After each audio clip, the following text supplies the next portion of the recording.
c'est l'histoire de Nestor. Mais c'est pas le même que celui que vous avez entendu. Celui-là, c'est un jeune homme. Un jeune homme. Et pour ce jeune homme, pour Nestor, ce jour-là, c'est un grand jour. Parce qu'il a décidé de quitter la ferme de son père et de partir pour un long, long voyage. Il veut découvrir le monde. Et ce matin-là, quand il se réveille, la première chose qu'il fait, comme d'habitude, c'est de s'habiller. Mais surtout, ce qu'il fait, c'est de prendre son sac à dos. Il met son sac à dos, sa casquette sur la tête, et puis il va dans la chambre de ses parents. Il dit au revoir à son père, au revoir à sa mère.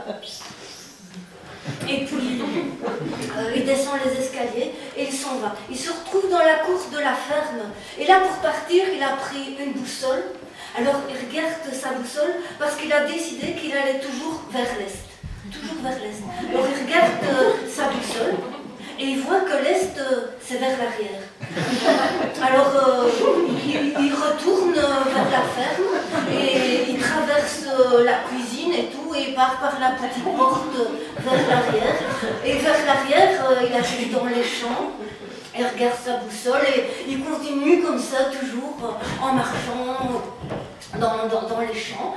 Il y a des vaches, ça ne dérange pas parce que l'est, toujours l'est.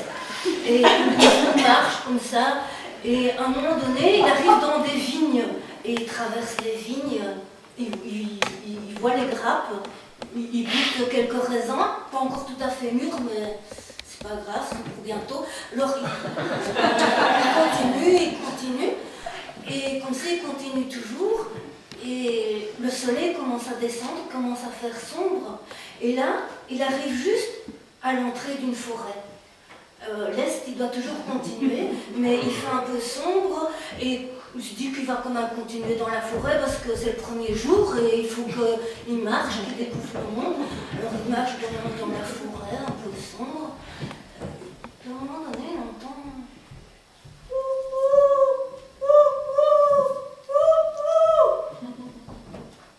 Regarde, ça vient de par là. Enfin, il ne voit rien, mais ça vient de par là. Et quand même, il regarde sa boussole et ça va pas vers l'est. Le cri là-bas, il a envie d'aller voir, mais c'est au sud. C'est pas grave, il va voir. Il entre dans une clairière et là, il voit tout au fond une cabane et il entend encore. Mais de plus en plus faible. Vite, il s'approche et il voit sur la porte de la cabane une chouette clouée par les deux ailes. Alors vite, il va vite chercher un bâton et il décloue la chouette. Tac, tac, tac, tac, tac. Et la chouette tombe dans ses bras. Et il la berce. Et la soigne. Et puis il la prend. Et il va s'asseoir au pied d'un arbre. Et il s'endort avec la chouette dans ses bras. Le lendemain matin, la chouette est toute revigorée. Elle, avec ses deux grands yeux, elle me dit « Merci, merci, je suis un oiseau de nuit. En nuit, la nuit, appelle-moi. » Et elle s'envole.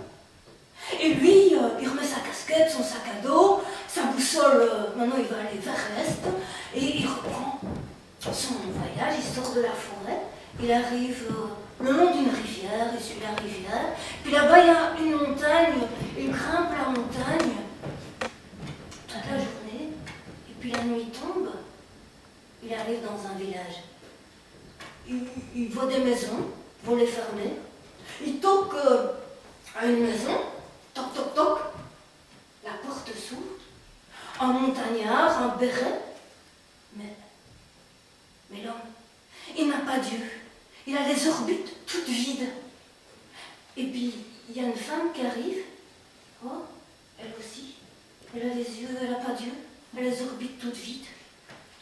Et il y a une belle jeune femme qui arrive. Longs cheveux bruns, châtains, un vraiment beau visage. Mais pas d'yeux. Et la jeune femme. Oh, s'il te plaît, aide-nous. On a perdu tous nos yeux. C'est à cause de Pourvardour, un terrible gnome. Il est entré dans notre village et il a mangé tous les yeux de tout le village.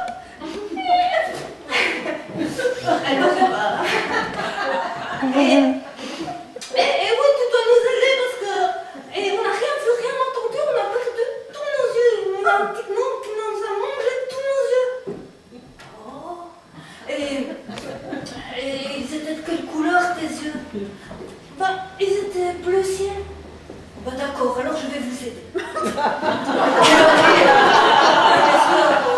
Et Nestor, on l'installe Nestor tout en haut dans une chambre de grenier. Lui, il est très fatigué quand même, il a beaucoup marché, donc il s'installe dans le lit. Mais il ne dort que d'un œil.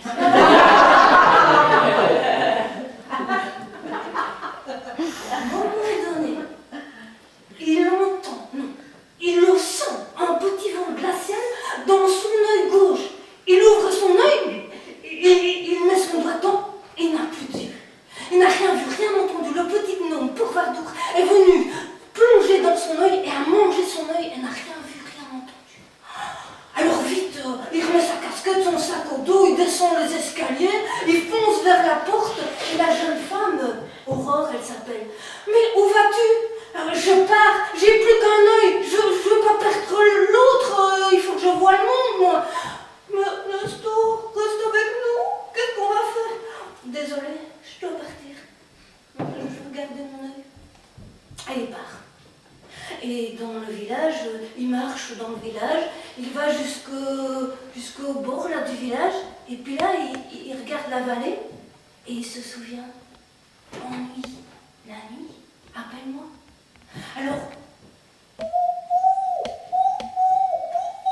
il appelle la chouette, un battement d'aile, la chouette arrive et se pose sur son épaule. Wow, avec toi, ça va aller. Et il revient dans la maison. Il remonte les escaliers, il s'installe dans le grenier, et la chouette, elle va se poser sur la poutre la plus haute. Et maintenant, c'est elle qui surveille.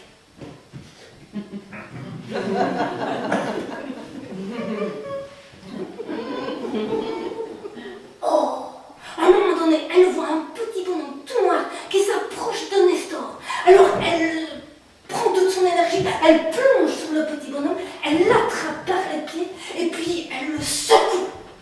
Et le petit bonhomme, il devient tout blanc. Et puis tout vert. Et puis on entend. Et puis stomp, un œil. Alors elle continue. Stomp, un autre œil. Stomp. Et là, juste en bas, il y avait justement une bassine. Dans la bassine. Et Nestor, il se lève et il va voir dans la bassine. Parce qu'il a envie de retrouver son œil.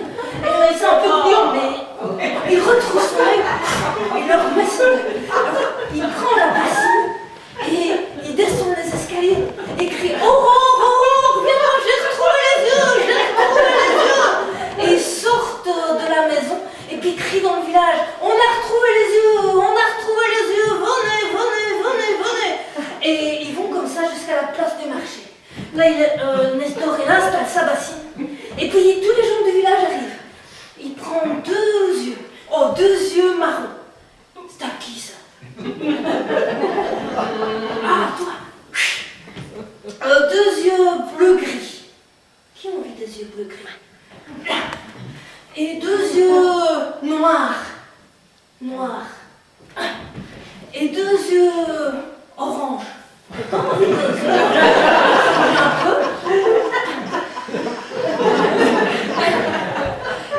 Et deux yeux verrons. Verrons, c'est deux yeux. C'est à expliquer. Oui, monsieur. Deux yeux verrons. Et comme ça, il donne les yeux à tous les gens du village. Et dans la bassine, il y a encore deux yeux bleus. Mais Aurore, t'as pas repris tes yeux? Et voilà, dans le village, ce soir-là, c'est la fête. Et parfois, il y en a qui n'ont pas retrouvé leurs vrais yeux. Et ça, c'est bien parce que maintenant, ils regardent le monde autrement. Et puis, c'est la fête. Et le lendemain matin, Nestor, il reprend sa casquette, son sac à dos, et il repart. Mais à côté de lui, il a deux beaux yeux bleus. Et on dit qu'Aurore et Nestor, ils voyagent encore.